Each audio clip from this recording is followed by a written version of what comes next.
guys, thanks for the waiting. Well, this is part 10 of What If Kamen writer Paradx was in RWBY. So let's start. Chapter 18, Boss Stage, Bloody Treat. Third person POV dash. As the dichromatic young man stared at the scene unfolding before him, his mind began to wander across multiple trains of thought as he tried to piece together why the young tricolor-haired girl, who wore a white jacket with a pink interior, brown pants, black gloves, black and white boots with very high heels, a brown corset under the jacket curved in the middle and at the bottom which exposed her hips, and a multitude of necklaces, which hang haphazardly around her neck, was even here to begin with. Why the hell is Neo here? Daikro kept thinking to himself as he looked on and grasped at his weapons, almost ignoring the door opening behind him as Coco and Bobby both ran out to see the commotion. There's no way I can handle her on my own. He deduced upon finally giving up trying to figure out the why of the situation. Even with Coco's help, I don't think we can do much. My only real choice is to go Paradx and abuse the hell out of my semblance, even if it means she catches me using it.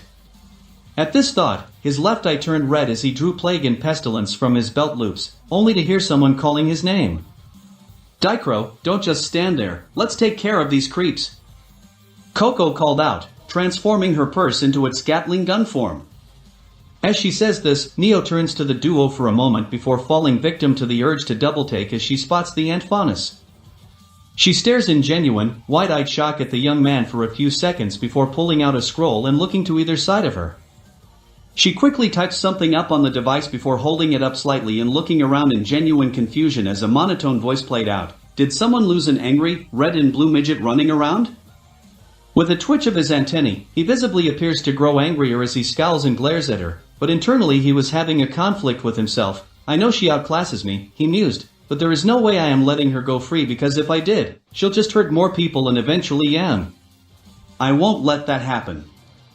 You take care of the White Fang, Coco, he called out as he readied his weapons, unaware that his left eye had turned the same shade of red his right eye was. The ringleader is mine. Even more confused than before, Neo stared at the young boy wondering just what he was thinking when his ally opened fire on the White Fang members. When she turned to see what was going on, Daikro threw Pestilence at the distracted girl with all his might and strength included, and watched as it flew at incredible speeds. The ice cream-themed girl only had seconds to respond as she brought her umbrella up to deflect the weapon, just as her opponent threw Plague and pulled back on Pestilence, before finding herself having to bend over backwards to avoid the new attack. The dichromatic boy flung Pestilence from the right side in a sweeping motion to try and catch her with a horizontal attack as he pulled Plague back to him. The blade connects with her side as the weight and speed combined cause her to fly into an alleyway. The antagonist considered his next move as he pulls his weapons back to him, grabbing them by the ribbon just below the shafts. He thinks to himself as he dashes to where Neo crashed, perfect. If I can get her away from prying eyes, I can hench into Paradx and use my semblance to its fullest potential. Neo, on the other hand, was pulling herself out of some trash cans that she was sent into as she propped herself upon her umbrella. What in the world is he thinking going straight for me by himself? She contemplated as she readied herself by opening her umbrella. No matter. I'll just toy with him a little. He seems severely lacking in the experience and finesse departments, so it should be easy to rile him up and make him slip up. Just as she finished the thought, her opponent sent his weapon straight for her with him being dragged through the air with them. She managed to roll out of the way of the axes, but only barely dodged the sidekick aimed for her head with a backflip. Okay, never mind. She reflected to herself, this guy's already too riled if he's sending himself flying willingly. He's also a long-ranged melee, which is something I haven't seen before, so I need to make sure to get out of here. A grin formed on her face as her brown and pink eyes swapped colors with each other. Looks like playtime's over dash as she tried to use her semblance. That's when it hit her. Her eyes grew wide as saucers in shock and disbelief, staring into nothingness as she feels something blocking her semblance. Her opponent's red-trimmed weapon slammed into face, causing her to stumble backwards as she tries to come to grips with what's happening. Bingo, B*TCH. Daikro taunted internally as he proceeded to fling Plague and Pestilence back and forth at his target, whom finally recovered enough to open her umbrella and used it to deflect the attacks. What's going on? She asked herself in a clear panic, why is my semblance not working? After a barrage of attacks, the dichromatic young man finally launched both weapons at her at full force, causing both weapons to skid over the top of the umbrella. With one mighty heave, Dichro pulled as hard as he could on the ribbons. This caused the weapons to latch onto the umbrella by their beards and literally yanked the umbrella out of Neo's hands, allowing all three weapons to travel back to Plague and Pestilence's owner. With his arms spread out, the Ant Faunus caught the umbrella, which made his weapons fall off it from the recoil to the ground. With his opponent's weapon in his hands, he closed the umbrella up and gripped it at the top and bottom, panting in clear exhaustion, before pushing his hands towards each other. The effects of this action were instantaneous as the umbrella crumbled and bent in curved zigzags the closer his hands came together, before it eventually resembled more of a pretzel than what it used to be. Her shock and confusion soon gave way to anger at the sight of her ruined weapon. With renewed vigor, she dashed straight for her smaller opponent, who tried to pick up his weapons but wasn't fast enough as her left knee caught him in the gut, sending him flying backwards and crashing into a corner of another alley entrance. Barely recovering as he stood up, the dichromatic fighter grabbed the ribbons and tugged on them enough to follow him back as he went down this new area. Okay, she's pissed now. Dichro thought as he narrowly avoided a spinning right kick by ducking under it and continuing down the alley. I can finally give her the punishment she deserves. Turning around, he sidestepped a right punch meant for his face before thrusting his own in a jab meant for her torso, to which she merely skipped away from and landed a roundhouse kick with her left leg into the back of his head and sent him sprawling into the ground. As he stood up, panting and slightly battered, he gripped the ribbon of pestilence and flung it at his opponent, whom had to duck under it to avoid the attack, but couldn't avoid the next strike as Dichro pulled once more on the ribbon, this time towards him, and had the axe flying straight down into Neo's back. The beard caught the ice cream-themed girl's jacket and began to tug on it as the Ant Faunus pulled on the ribbon, ripping the jacket completely in two, causing it to fall off her arms and revealing her upper torso and arms along with a slight wound on her back from where Pestilence dug into her jacket. Her corset reached just under her bust but wasn't tall enough to conceal it, though neither opponent paid any mind as they glared each other in the eyes. As she reached for her jacket and ripped it off to toss it away, it soon became clear to both of them that neither one was walking away from this fight unscathed.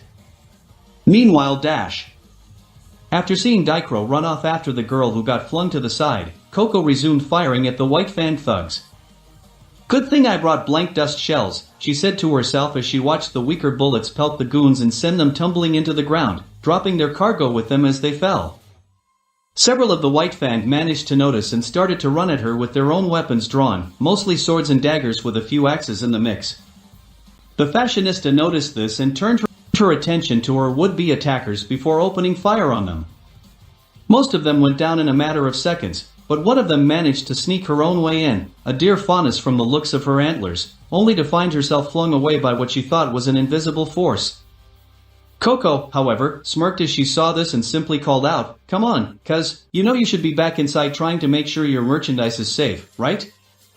Behind her, Bobby walked up to his cousin, wearing a strange-looking brace on his right hand with 5 small spools of what appeared to be thread running to each of his fingers and thumb, each finger having a band around it near the tips and a small loop on each one where the thread was being fed to, and smiled slightly as he waved his hand and replied, "Darling, you know I can't just sit back and let these ruffians have their way while they're near my store. Now do you?" As he finished this, he fed his aura into the threads and flicked his hand in a diagonal backhand which caused the threads to extend and smack several still-standing white fang members into the walls of other buildings and several other things, one of which was a flower cart. As he brought his hand down, he wiggled his fingers up and down some, which caused the threads to wrap around the weapons of some of the thugs before pulling his hand to the side as if slapping someone in the face. The end result was the shattering of said weapons as they literally fell to pieces. As the goons stared in shock at the remains of their weapons, Coco opened fire on them, sending them to the ground. "I know, but you're expected to," Coco rebutted as she held her weapon pointing up. "You did, after all, flunk Haven Academy." Bobby's face went red in embarrassment as he glared at his cousin and nearly shouted, "I did not flunk anything, I dropped out because the headmaster recommended I try to go somewhere that can actually teach me something I could learn." "In other words, they told you that lie because they were tired of you being a lazy daydreamer," the fashionista teased with a smirk as she looked back at Bobby, whom simply flicked his hand towards a fox-tailed faunus that was trying to sneak his way to them. The action caused the threads to slap the faunus away and into a street lamp, causing it to be dented with the white fang members' back imprint. "Quite the opposite, dear cousin," Bobby retorted. "They simply ran out of courses that I could learn from." That's initially why I had moved back to Vale before I found out about Father's theater and taking up the mantle to make it even better in my own way. Coco merely rolled her eyes before turning around to see the chest of the tallest person she had seen since Yatsu walk up to her with a fist in his free hand, the sound of cracking knuckles being heard as he pressed on his hand. So, you're the hunters causing all the trouble? The man asked before cocking his fist back, ready to throw a punch, only to be interrupted by a swift kick to his family jewels that sent him into the air a few feet. Landing on his head and knees, he held his injured pride moaning in a more high-pitched tone than what he spoke with earlier. Coco merely knelt down in front of him before taunting him, "I'm a huntress in training, asshole. Get it right." As she got up, she delivered a swift kick to his head, knocking him out in that one blow, before hearing something odd. It was muffled and not quite loud, but she could definitely tell it was some kind of odd music playing. What in the world is that? She asked to no one in particular, though her cousin decided to answer her anyway. "If I had to guess," Bobby started, "I'd say your friend is in a bit of a pickle." This got her a bit worried, knowing that he was still a newbie, but that worry was soon replaced with shock and confusion as she saw what was essentially a topless version of the girl Daikro was fighting against fly back first into a group of unconscious white fan members.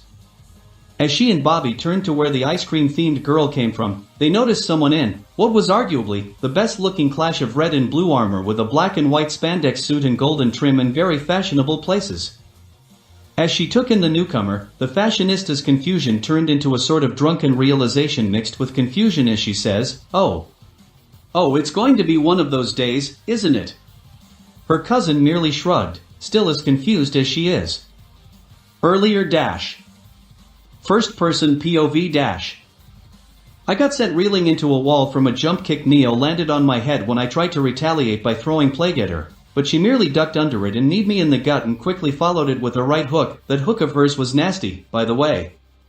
And it looked like she was far from done as she kept attacking me relentlessly. I have to do something, I thought to myself as I took another jab to the chest, otherwise, this girl will kill me. As I thought this, I came to the realization that my weapons would be no good here, especially with how little training I've had with them. So I opted with the only other thing I had besides the GGD. My own two hands. As she pulled out a small pike from her left boot and held it in a reverse grip, I brought my hands up in a kickboxer's traditional stance and braced myself. When she tried to stab me, I sidestepped to the left and tried to deliver a quick jab to her side. She tried to block it, but it wound up bruising her arm heavily and sending her into some trash cans. As she kicked herself out of the mess, I switched positions of my fists and feet before dashing up to here, my left fist cocked back and ready to strike with my right arm positioned to block whatever came at my head and chest. She saw this and jumped to the side to avoid the punch, prompting me to spin around to catch myself from falling forward, but it was enough to leave me open to a swift kick to the gut and send me into the same trash pile she was in. I tried to get back up, but was unable to as I avoided getting stabbed in the face by rolling to my left, clearing myself from the trash before I got back onto my feet panting. From the looks of things, she seemed ready to end it here and now. And to be honest, so was I. Panting, I dug into my jacket and pulled out the GGD and turned the dial to perfect puzzle almost immediately after I freed it, causing it to sound out its special chime as I did so. Perfect puzzle. What's the next stage? As it played out and the screen appeared behind me, power-ups flooded the alley, shocking the girl into trying to avoid the attacks. I simply smirked despite being out of breath and said, "Henshin," as I pressed the buttons. Duel up! The familiar screen of the armor appeared in front of me as I straightened myself, passing through me and forming the armor around my form as it did so. Get the glory in the chain. Perfect puzzle. Slamming the GGD into the holster, I looked at the now utterly shocked Neo who only barely recovered enough to try and throw her weapon at me. It bounced off my chest harmlessly before she ran for me with her right fist cocked back. As she threw the punch, I caught it by the wrist and rammed my right elbow into her side as hard as I could. Though immediately wished I hadn't. Since I hadn't let go of her hand, I heard a sickening crack of ribs with a loud popping noise. It was only after hearing the pop that I let go and I finally saw the damage I had done. Her entire right arm hung lower down at the shoulder than it should have, indicating I dislocated her entire arm, and judging from the look of pain and shock on her face I could tell she was not enjoying it at all. Screaming a muted scream, she held onto her arm and tried to slingshot it back into place, but I wouldn't give her the chance. Instead, I ran at her and kneed her in the chest, sending her flying into some unconscious white Fang members. Damn it, I thought to myself, looks like now's the time for Paradx to make his public debut. I walked over to the now bleeding girl and grabbed her by the hair before lifting her up and slamming a fist into her gut. I saw the red liquid of her life shoot out of her mouth and onto my armor before throwing her back onto the ground, but before she could get back up, I slammed a foot down onto the back of her left knee and listened to the sickening crack of her bones.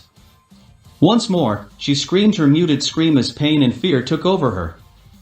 She gripped her now bleeding leg with her one good arm before I stomped onto her head, holding back just enough to inflict pain while also keeping her alive.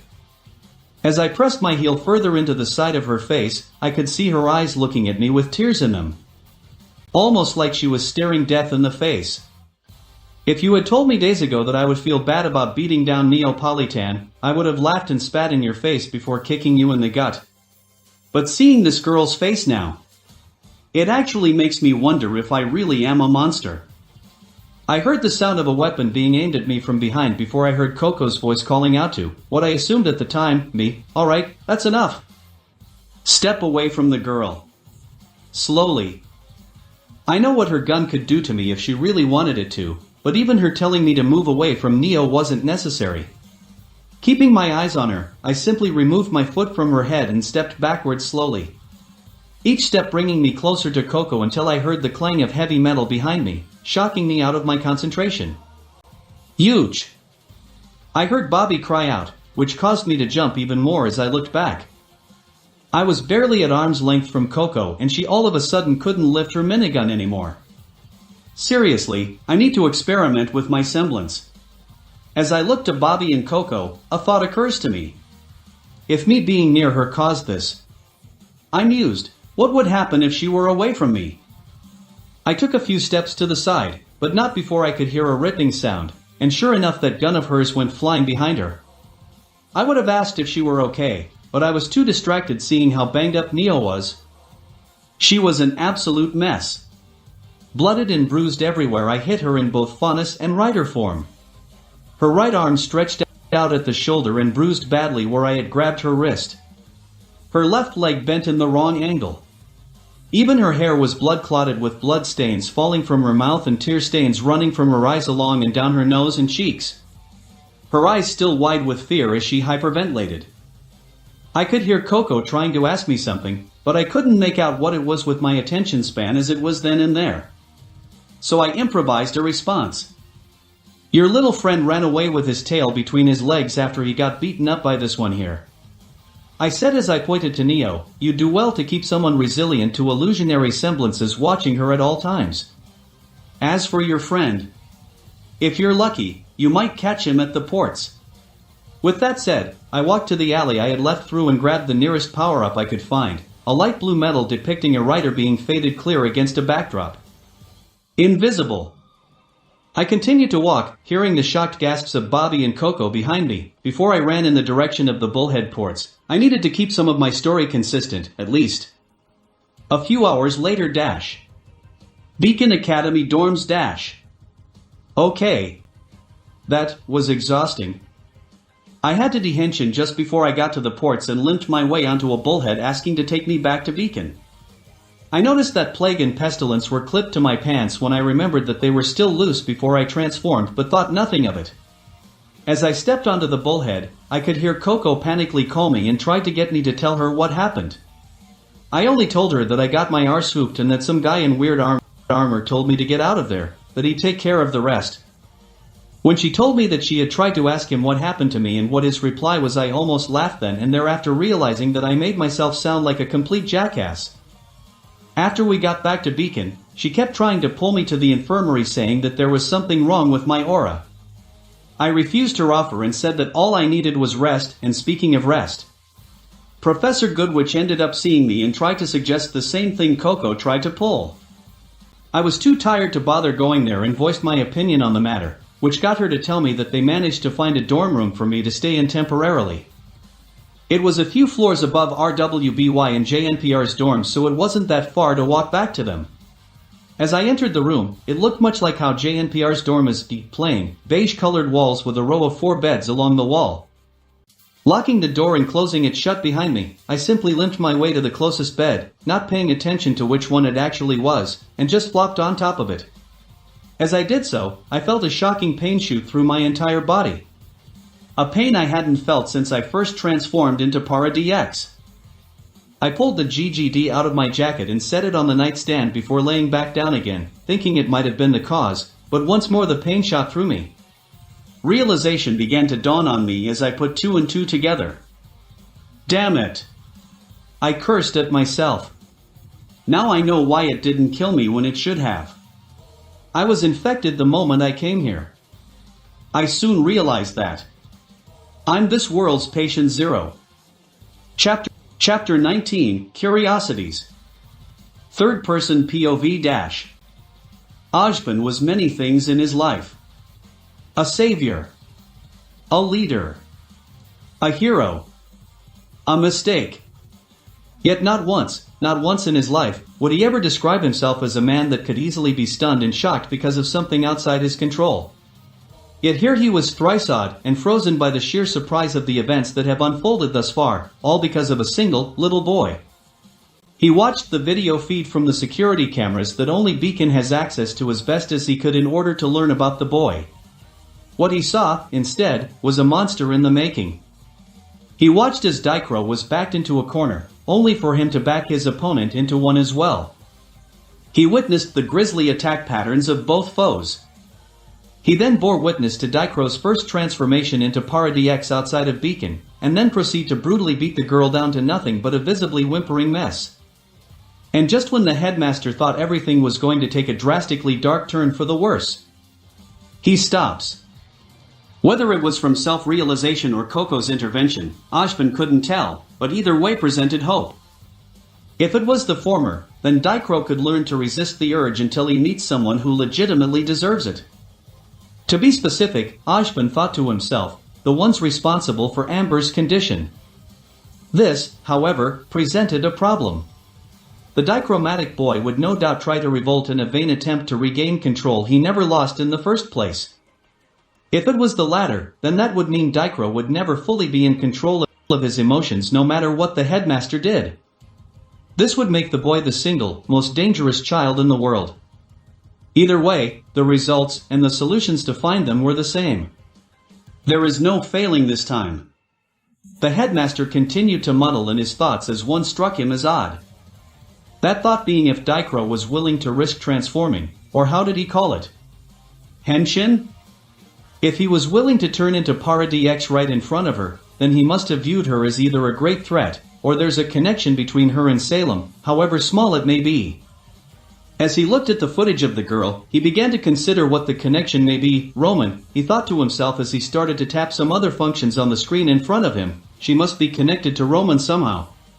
It's a long shot, but it's our best one yet. As he finished typing, the image of a middle-aged man with black hair and some silver and gray areas and a strip of silver metal above his right eyebrow appeared on the screen along with a deep voice that Ozpin knew all too well. Ozpin?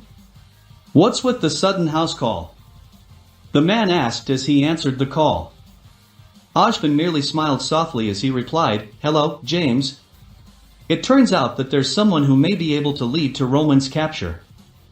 The man, identified as James, seemed to hesitate before speaking up again, asking, "How is this person connected to Roman? We've yet to figure that out ourselves, but we can't really do that without a one-to-one confrontation." Ozpin replied, "The only problem is that she is currently in the hospital in ICU. She was caught leading the White Fang, despite being human, in a dust shop robbery. The doctors even mentioned that whatever was left of her aura after her beating is what saved her life." Was the only reply the headmaster got from his contact for a few moments before he replied, "Very well. I'll be there as soon as I can." With that, the call ended, leaving a disconcerted headmaster to muse on how the chips would fall this time.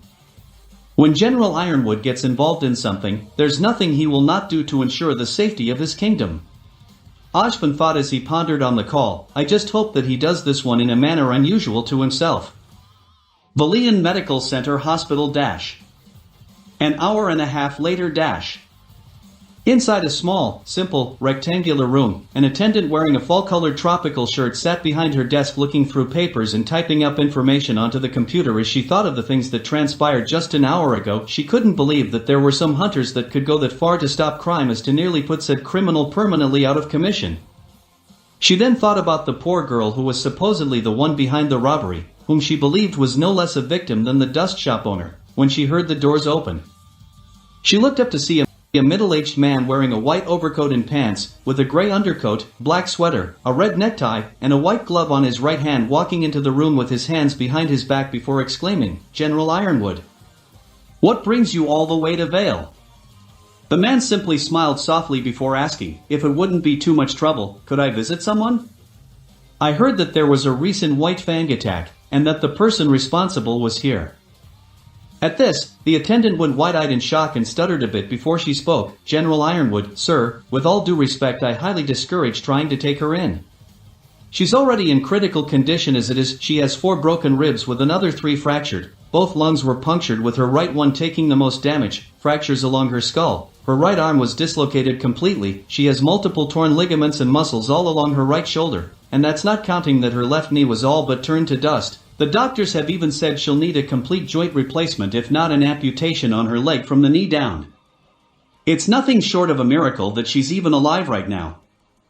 Hearing all of this, the normally hardened general visibly cringed as he mused to himself, who on earth would be able to do all of that, morally and physically? As he straightened himself out, his reply gave both shock and relief to the attendant. "I'm not here to take her in, at least not yet. I merely wish to speak with her on different subjects." "Yes, of course, General." Her reply garnered understanding as she looks up something on the computer before telling him which room the girl was in. With a quick thank you and well wishes, Ironwood promptly left for the closest elevator. His destination, the ICU recovery ward. Minutes passed as he traveled to the ICU, preparing to see an adult woman would be trying to rant and scream her way out of this confrontation. As he arrived, he noticed 2 guards at the door that weren't supposed to be there. When asked why, one of them replied that both of them were able to resist illusions due to being part of a special Boolean faunus unit. They granted him entry to the room as they stepped aside. Despite what he expected, however, he saw something that nearly broke him down. The young pink and brown-haired girl, whom he couldn't really tell just how young she was, laid there on the bed clad in a hospital gown and bandages around her head with breathing tubes wrapping around her ears and into her nose, and 4 needles in her left arm, her left leg in a cast around the knee along with a cast around her chest and shoulder. What hurt him the most was seeing the distant, 1,000-mile stare in her eyes. It was why he didn't like training children to be hunters to begin with. They were too vulnerable at their ages and too susceptible to life and death situations.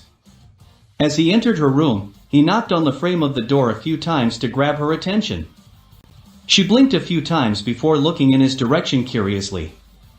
He sighed as he walked up to her bed and asked, "Is it all right if I asked you a few questions?" "See, I'm Dash." She held her left hand up to interrupt him before grabbing a pen and notepad that was on the desk beside her. She scribbled something on it and handed the notepad off to him. "I know who you are, James Ironwood. Your reputation precedes you," he read aloud. This got him to chuckle before handing the notepad back to the girl and saying, "Well, I hope good things. What's your name, anyway, and why can't you speak?"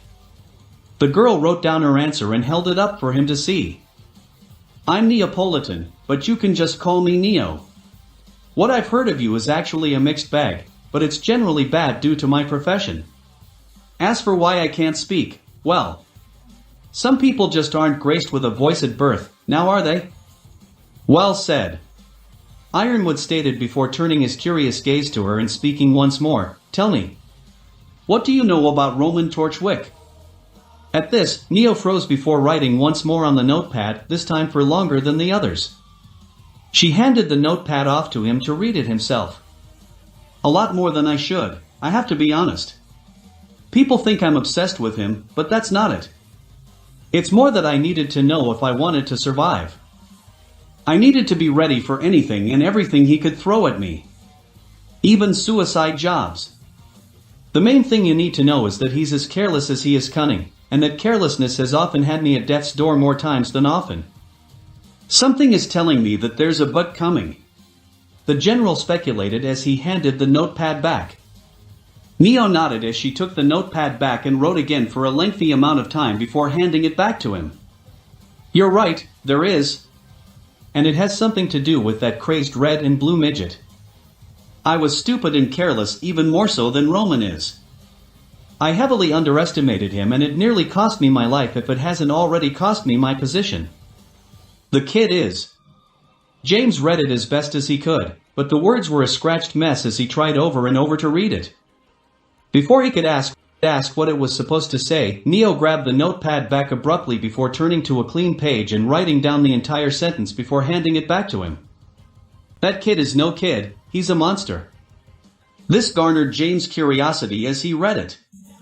His thoughts began to run at high speeds as he processed the information and tried to figure out how someone could have done something to scare her this much. When he looked back at Neo, she was staring at her hand, which rested on the bed and gripped the covers, as if it was the only thing left, her 1,000-mile stare returning in full force. The general cleared his throat as he handed the notepad back and asked, before we get onto the subject of the person that did this to you, can you tell me everything you know about Roman and any other associates he had? Especially who he was really working for? In exchange, I'll do my best to ensure your safety against whoever was responsible for your capture. She looked back at him in mild shock before nodding slowly and began to write off everything she knew off the bat: base locations, which White Fang members he worked with, the names of 3 others that Roman and herself was working for, and why. For some reason, when it came to the why portion, she could never pin down what had Roman scared, but she could tell something had worried their boss at the time, Cinder Fall, enough to make her accelerate the plans they had. When I asked Cinder why this was necessary, she simply said that an ally of ours was destroyed recently, an ally that was so powerful it would have completely cleared Beacon Academy of students entirely in the time it took me to ask that. I guess now I understand her concerns, but she never told me or Roman or even her own subordinates about this monster. That caught his attention. Someone or something that could clear out all of Beacon Academy in a matter of seconds? He asked himself, how is that even possible? His lack of a response had the girl concerned slightly as she tried to snap her fingers at him. My apologies, he began, but your claim is kind of hard to believe. At least not without you describing who it is that you were talking about, otherwise, I can't keep you safe from them. Nodding in understanding, she took hold of the notepad and began to write down the description of the boy she fought as well as the events that lead to her hospitalization. And then he pulled out some kind of strange device. I don't know what it was, but it gave a name that I'll never forget as long as I live. Perfect Puzzle. After he activated it, it gave him some kind of weird armor that allowed him to practically push all my aura out of my body in the first few hits and began to wear me down to this crippled state. My semblance, if the guards outside didn't tell you already, is an illusionary semblance. I can create reflections of things that I want people to see. And it didn't work against him, did it? Ironwood stated more than he asked. The girls not only confirmed his suspicions. That means whomever did this is a bigger threat and a greater potential ally than anyone could have ever imagined. He contemplated on this mystery person for a second before coming to a realization he was afraid of having. Ozpin must be in on this mystery person. If anyone knows about this guy, it'll be him. Turning his attention back to Neo, he nodded and said, "Thank you for your cooperation in this matter. I'll have the councils consider the information you gave me when deciding your sentence. That being said, I will also give you the security needed to keep you safe from any unwanted visitors." She took the notepad back one final time and wrote something else in it before tearing the page out and handing it to him. I honestly feel safer stuck in solitary confinement than I do here, but thanks for the help. By the way, any chance I can get my scroll back or at the very least get something that has text-to-speech? My hand is hurting from writing everything out. Wink with tongue sticking out. James couldn't help but chuckle at her attempt at getting a better end of her ordeal as he said, "Sorry to say your scroll was confiscated for a reason. Roman's code is the best way to track him down, but I feel like I might be able to pull a few strings to get something to help with communication." Neo tried to clap excitedly, but the moment she lifted her right arm she sent herself into a pain-induced fit as she gripped the cast around her shoulder and made a pained expression. Making sure she was alright, he bid her goodbye and left the room with a mission. Ozpin better know something. He whispered to himself as he pulled out a black scroll, with gunmetal grey trim and diamond, to dial the beacon headmaster's code. Otherwise, we're officially sunk on leads to this mystery child. Did you find anything, James? Ozpin's voice asked as the call went through. The general simply nodded as he answered, yes, but what I found is rather puzzling. In fact, you could say it's the perfect puzzle. The beacon headmaster said nothing for a whole minute, leaving Ironwood to answer for him. So I take it you know something? Perhaps it would be best if I had him explain it himself. Ozpin stated before speaking once more, but I advise you to keep this discreet. No one is to know his identity outside of those he revealed it to himself. How many, Ozpin? Was the curt response from the general as he gripped the scroll. The beacon headmaster hesitated before giving the answer, counting yourself. There's at least 15 people that know.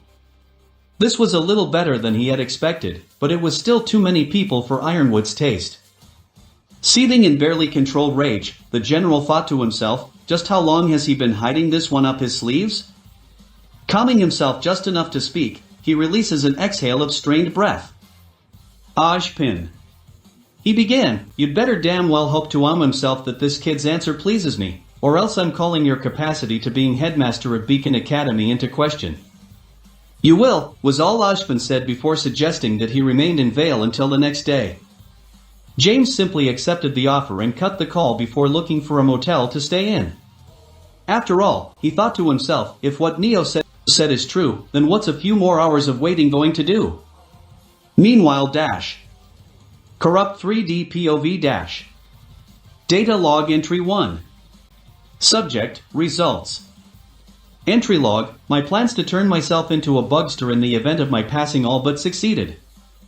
However, it also failed beyond restoration, for I am no longer on Earth, let alone Japan. I have landed in another world entirely designated as Remnant. It would also appear that my appearance has caused some disturbances with the local fauna and people. Evidently, my appearance into this world has caused 2 people to end up being killed. No matter if they were killed, then it just simply means that they were not able to handle my new godly powers, however incomplete they are. I have managed to steal a scroll from one of the corpses and found it to be of great value. It has taught me a great deal about this world and its poor excuse for video games. I'm going to change that soon, but I need more data. And I've also read what is known on these black fauna identified as creatures of Grimm and will ask to experiment upon them soon. Perhaps I can make my own Grimm as a result? Data log entry 2. Subject, Project, Hell. Entry log, testing has begun. I have found that manipulating the cellular structure of the birthing pool's liquid enigma is actually quite easy, mere child's play in fact. I have already begun making prototypes for a new Grimm designated Project, Hell. This new Grimm will be vastly stronger and superior to any other Grimm that has come before it. I have found that the Grimm feed off of negative emotions such as anger, hatred, fear, jealousy, and such. I find such emotions to be archaic. Instead, I will develop a Grimm that will feed on positive emotions while in a larval state before metamorphosing into a truly powerful monster that none but myself can withstand. It will be a glorious day when the project is complete. Data log entry 3. Subject, Paradx. Entry log, I can't believe my luck and it's all bad. First, I find that the process to convert the Grimm's feeding factor was more difficult than I initially perceived it to be, which is setting Project Hell back, and then I find out from that woman, Salem, that Paradx is here on Remnant, too. Of all the beings to end up in a similar predicament to me, why did it have to be the one that sent me here? Of course, I have this sudden sense of déjà vu where I know it's not really Paradx, but who else could it be? Regardless, I have informed Salem that he must not be underestimated, but it was already too late. The foolish woman had already sent her newest and most powerful Grimm to date against him and it lost. Even if this isn't Paradx, I refuse to be caught unprepared. I will instead familiarize myself with my new form and its new powers. Powers that have never been seen before in either world. The power of Great 20-0. The power of Action Zombie X. Chapter 20, Solid Iron. Beacon Academy, Dicro's Dorm Dash. The next day dash. First person POV dash. So warm. So cozy. So soft. I repeated to myself as I tried to wake myself up from the heavenly cloud known as my bed. Hey, cut me some slack. I've been sleeping on either the ground or the cold hallway floor and wall the past week.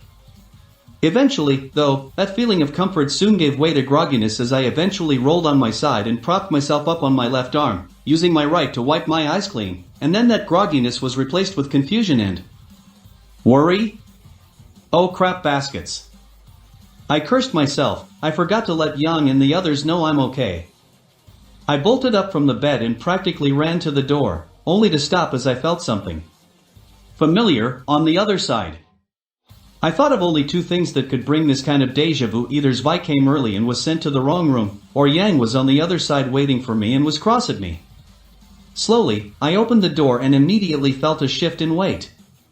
As I continued to gently pull the door open, I saw golden locks of hair flay out onto the floor. Right there, at my door, was a sleeping Yang Xiaolong. What in the world? I asked myself before kneeling down beside her and gently rested a hand on her shoulder. Thankfully, she didn't wake up from this, so I picked her up bridal style, and I don't recommend short people doing this with tall people, ladies and gentlemen. Just because you can doesn't mean it's not awkward as all hell trying to hold them and set her on one of the clean beds. I looked over her pajama wearing form and smiled sadly as I wrapped her in the covers as best as I could, trying to be as quiet as I can in the process. Unfortunately, that didn't last long as my scroll started to beep. I didn't even bother seeing who was calling as I fumbled around trying to find it and pulled it open to answer it with a quick and quiet, "Hello, this is Spectrum." My answer was hearing Ruby's voice panicking as she tries to explain what's going on in a single breath, but I told her to stop for a second, take a deep breath, and calmly tell me what happened.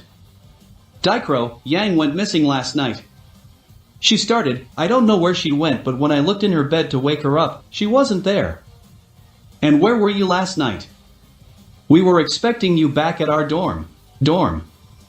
I couldn't help but chuckle at this and said, "Ruby, it's alright. Yang's here with me. She must have found my new dorm last night and slept outside the door." "That doesn't help." The Red Reaper cried out, but I still kept my cool, despite how friggin' cute she was when she was flustered, and said, "It's the same door as your own dorm, 3 floors up."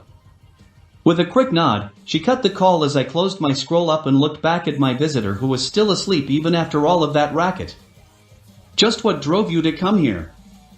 I silently asked her before sighing and entering the bathroom to take care of my business. A few minutes in, and I hear a knock at the door. I quickly left the bathroom, toothpaste still on the corners of my lips, and opened it to see Ruby in a black tank top with a heart-shaped Beowulf design on the chest and white long pants with pink roses as decoration, standing there with a concerned expression. "Just try to be calm, but she's in the bed over there," I said as I pointed to Yang, still sound asleep, before saying, "I'm not even sure how she found me, to be honest.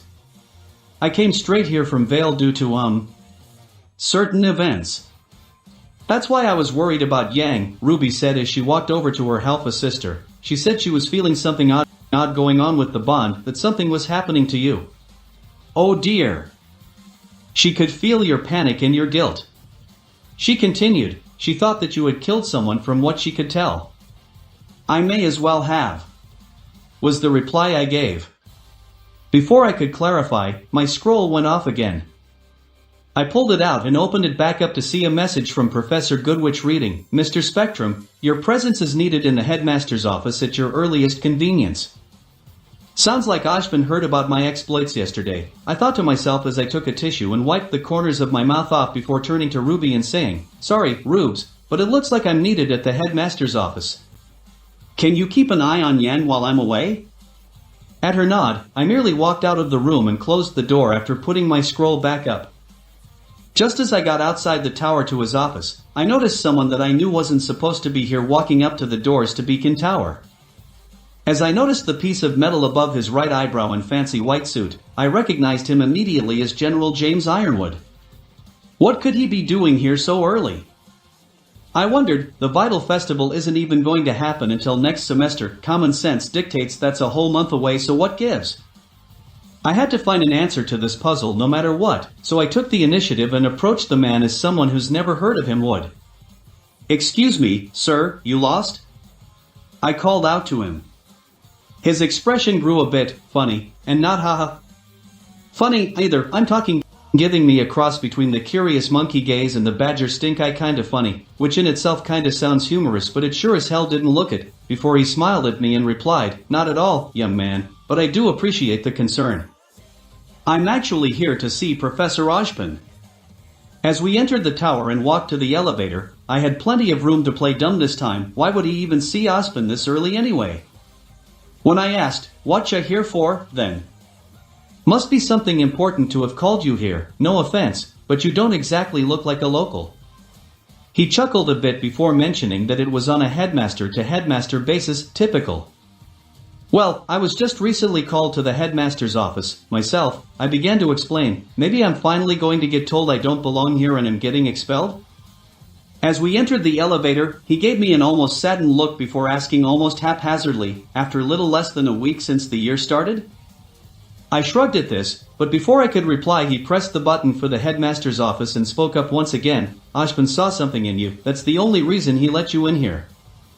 What that something is, I can't tell for myself, but I have my suspicion. If you put yourself down like that, you'll never see it for yourself." Good advice, wrong person needing it. I thought to myself bitterly as I nodded at his words all the same and thanked him. "By the way." "Oh no, here it comes. What's your name, young man?" "Yup, there it is. I'm James Ironwood, General of the Adelcian Army and Headmaster of Atlas Academy." "I'm Dicrospectrum, sir," I answered as politely as I could. "I'm from outside the Four Kingdoms."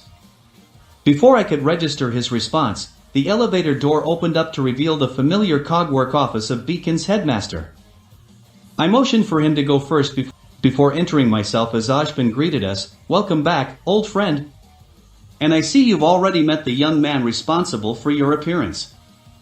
That caught me by surprise because the only thing I could think of doing for requiring General Ironwood's attention was, "Ah crap baskets, Neo spilled the beans," was the only other thought on my mind besides a potential arrest warrant. Going into panic mode, I turned to the general and dug into my vest for the GGD, but oddly enough both him and the old Dumbledore of Remnant stopped me at the same time, with James giving his reason first. "I'm not here to arrest or punish you, if that's what you're worried about," he started off explaining with a hand raised in a halting motion. "I am here for a few things. One of which is to tell you congratulations are in order." He lowered his hand, palm up, as he continued to speak. "What you did was a bit below civilized, but know that it is what every hunter strives to be at their best. You recognized a threat and reacted accordingly. Normally, a hunter's efforts in such a thing do not result in what you accomplished. You have single-handedly delivered a hotline connection to Roman Torchwick, a known crime boss and inter-kingdom wanted thief dash. Not to cut you short, but that's the second time you've cut that crap," I interrupted him curtly as I stood back up. My response caught him completely by surprise as he stood there wide-eyed in shock as I continued. "Just because I'm not a legal adult, that doesn't mean I don't know my fair share of how you military types work. You work your way through your victims' shells through kind words and praise, then burrow your way around their bodies with generous offers and rewards, and when you finally reach their core's dash. That's more than enough, Dicro," Ozpin said as he walked over to me and laid a hand on my shoulder. "You should at least know that James' concerns stem from seeing so many young and potential lives being lost to the cause of survival. It's all crocodile tears to me." I interrupted him abruptly, causing James to glare at me irately. The bastard couldn't care less if he has to send out a baby to protect Mother Atlas and blame it on the greater good. Silence. I heard the general hiss harshly. "You've no idea what I've had to sacrifice, how many lives I had to watch become perished when I could have done something dash." "It doesn't matter what you or anyone else had to do or sacrifice," I retorted, "as long as the people are safe, as long as the big money makers are continuing to make their big bucks, people like you and the hunters of Atlas are easily forgotten." This gave the result I had hoped, a stunned James Ironwood. "Your iron will is legend," I thought in triumph. "I will enjoy breaking you." "Face it, Ironwood," I continued, "people like the Schneehead and the council will not care what has to be done in order to maintain their status quo, and they will throw people like you under the bus the very first chance they get. I mean, look at your arm and leg for crying out loud and see what they've already made you do without realizing it. He grasped his right arm in slight shock, but before he could ask, I know the left side of your entire body is prosthetic, Ironwood, but before I go off track, let me ask you why you did what you did to earn that damage. That's enough, Ozpin said somewhat softly. James nodded and said, It is enough, Ozpin. I can understand why you wanted to keep him a secret. The headmaster of Beacon shook his head before correcting him. No, James, that's not why. He knows about Paradx and your existence. At first, I was shocked and thought that he had told the general, but he held up his hand and said he got the info from Neo. I knew I should have made Neo keep it to herself. I berated myself as he said, Tell him. I didn't have much of a choice as I told James everything about how I've seen events in the future as well as the fact that I'm from an entirely different reality, about the GGD and what it was capable of, both without and with the gamer driver, and about my semblance and what it can do so far. What I hadn't known, though, at the time was that we had someone else listening in on our conversation. Meanwhile Corrupt 3D POV When I heard from that Salem woman about the suited hunter that had destroyed her newest and most powerful creation, I could vastly believe my deplorable luck. It cannot be true, I mused. Paradx cannot be here with me, the bastard betrayed me. I decided to hack into the most vulnerable camera that I could find to begin collecting data for the day when I stumbled upon the office of the so-called headmaster of Beacon Academy. Pompous fool is what I can see if he willingly and brazenly gives his aces up like that at a heart's beat. But what should I find in the source of my stress? Or should I say relief? My, I spoke to myself as I listened in. It would appear that my so-called nemesis is nothing more than another off-worlder like myself F. I stroked my chin as the young pawn brings the gamer driver up. So, this world lacks the virus, then. I postulated as my mind began to form an ingenious idea, an idea worthy of a god. I know. I'll give him a gift. A gift I plan to use myself in my own ways. I chuckled as I mused my idea further before waving a hand in a come-hither motion. Metal scraps and pieces of technology slowly glide to my hand as it spins in the air as if stirring an imaginary mixing pot as I said, he might not be able to use this RR right now. But I can use it to further and more directly gather data on this world as Atlas tries its best to analyze and replicate it. With a snap of my fingers, the metal scraps soon began to take on a familiar form, a rectangular shape that had the letters GD on the bottom of the latch. Yet as it was, it lacked the life needed to make it work. The only true question that remains now is, where did PP put it? I asked myself as I gathered the virus that was within me and nullifying it to a non-threatening level, a strange sensation filling me as I gathered an orange sphere of pixels into my free hand, before thrusting the virus into the newly constructed device, its once dark and light gray color scheme transitioning to its more common neon lime green and neon bright pink color tones. It would have to be someplace conspicuous for it to be noticed, but not so desperate as to spawn it on his lap. I mused before an idea struck me. I quickly scanned the rest of the facility's surveillance network and, lo and behold, there it was, the perfect place to hide the gamer driver long enough for one of Dicro's friends to find it, a trash can. Hijacking the CCT, I found a single name on his contact list and looked for hers, only to find an even larger contact list of what I assumed to be his teammates. And what luck, that carrot-top girl with the insatiable thirst to demolish things was walking towards the corner the can was on with that raven-haired boy. With my plan set into motion, I snapped my fingers and watched with a grin as the gamer driver disintegrated into pixels only to reappear in its new destination, ready to be picked up by the nosy little pink-loving girl. This is going to be per effect, I said as I chuckled darkly to myself. Back at Beacon, Headmaster's office Third-person POV That is, quite the tale. The general spoke slowly as his chin rested in his hand, but the thought of a device that can make your own more powerful is rather intriguing. I can also understand why you're being so cautious with your forms, but nothing, the dichromatic young man interrupted as he swung his arm across from his chest outward. The bugster virus is too dangerous as it is. If it becomes released, then there's no stopping it because I don't have a level 1 form to separate the bugster from the victim. Perhaps you should explain why that is? Ozpin suggested. Dicro merely nodded before saying, a level 1 form is specifically calibrated to separate the bugster from the victim in much the same way a scalpel is used to cut away at infected or dead flesh to save the patient. Once that's done, the operation to destroy or cure the virus begins by accessing a level 2 or higher form. Essentially, Paradx is the finishing blow, not the first punch. This news had both men nodding grimly as James deduced, then that means it really will be an epidemic if even one person got infected. He looked back at Dicro and requested if he could examine the GGD, to which the answer he received was a great, big, resounding no. I'm not risking someone getting killed trying to use this tang by mistake. The antagonist said with a slight Texan drawl. James merely smirked as Dicro blushed in embarrassment and slapped his forehead before clearing his throat and apologizing. He explained, sorry, I tend to fall into that kind of accent when I get really mad. Understandable. The headmaster of Atlas Academy stated at first, though it's a bit of a shame that I won't be able to see it in action. Who said I wouldn't use it? Dicro rebutted quickly, besides. He held the GGD aloft with a smirk on his face as he looked the general square in the eyes. I know the perfect place to use it. In the southeast. Both headmasters looked at each other in slight confusion, as if having a quick and silent conversation, before turning back to the young man. You do know that there is nothing to the southeast, right?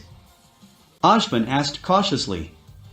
Dicro merely smirked even wider before saying, yes, I know exactly what's there. Mountain Glen, or Empton Glen as I call it, the site of one of humanity's biggest blunders in history. But at the moment, it is also home to a small, but vital band of White Fang members along with the stolen dust cargo thus far. This got their attention as the antagonist continued to explain, right now, they're still in the process of loading everything up, but once they do they plan to take the train and ram it into the blockade that separates Empton Glen from the rest of Vale, with several holes in the ceilings of the tunnels to let the Grim into the city. And before I forget. With that, he glared at the general harshly before saying, you need to keep your toys under closer watch. By now, the old candlestick, aka Roman Torchwick, has at least a dozen of your Adelsian paladins in his drawers and is making his way off with them to said base. This shocked James immensely, though Ozpin figured something along these lines were coming. Are you absolutely certain that there is a base of operations in Mountain Glen? The general asked in as serious a tone as he could muster. Dicro only nodded as he replied, without a shadow of a doubt, it's in the old subway stations under the city. But a more immediate threat is the fact that a Schnee Dust Company freighter is going to come in sometime in the immediate future and it will be attacked by none other than the Candlestick himself. This worried the two headmasters considerably as they glanced at each other before James nodded at Ozpin and turned back to the antagonist to ask, what do you need me to do? This was, by far and few, the last thing Dicro expected either of them to say, let alone the General of Atlas himself. What kind of game is he playing at? The dichromatic young man thought before recovering from his stupor and questioning James on why he was doing this. It's like you said earlier, it doesn't matter what I or the rest of us do. But what you do does matter. No matter what you do, there's a reason behind it, a method to the madness. The general crossed his arms as he nodded and stated, there's more, you shared extremely sensitive info that no one outside the White Fang would know about and are willing to cooperate with us on it. For that alone, I'm more than willing to return the favor, but I know that you'll have something to ask for in return. We'll deal with it later, Dicro interjected, but for now, all I need is info on when that freighter will arrive. Once I have that. He pulled at his jacket and placed the GGD back into the pocket on the inside before turning back to James. You'll have your demonstration. To be continued.